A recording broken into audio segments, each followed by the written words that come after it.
Hello guys, இன்றைக்கி evening food என்ன செய்யறதுனே தெரியலங்க. ஒரே கன்ஃபியூஷனாக இருந்துச்சு. சரி டக்குன்னு என் மைண்டில் ஆச்சு, இன்றைக்கி சிக்கன் வச்சு ஒரு ரெசிபி செய்யலாம் அப்படின்னு சொல்லி வந்து இந்த சிக்கன் சிந்தாமணி.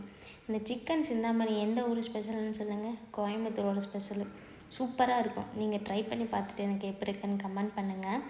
அதுக்கு பார்த்தீங்கன்னா ஃபஸ்ட்டு சின்ன வெங்காயம் இருந்தால் மட்டும்தான் அதுக்கு டேஸ்ட்டு சூப்பராக கிடைக்கும். நானும் சின்ன வெங்காயம் உட்காந்து உரிச்சிட்டே இருக்குங்க. என் கண்ணு தண்ணியாக வருது. ஒரு 4-5 டைம் நான் ஃபேஸ் வாஷ் பண்ணிட்டு போய் உட்காந்து உரிச்சிட்டேன்.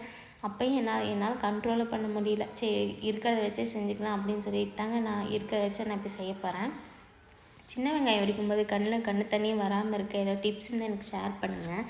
அதுக்கு பார்த்திங்கன்னா ஒரு கடாயில் தேவைக்கேற்ற ஆயில், கடுகு, கருவேப்பிலை, சின்ன வெங்காயம், வரமிளகா விதைய எடுத்துகிட்டு ஆட் பண்ணிங்க. நல்லா வதங்கினதுக்கப்புறம் சிக்கனை அதில் ஆட் பண்ணி உப்பு, மஞ்சத்தூளையும் நல்லா ஆட் பண்ணி ஒரு 1/2 hour குக் பண்ணிங்கன்னா சூப்பரான சிக்கன்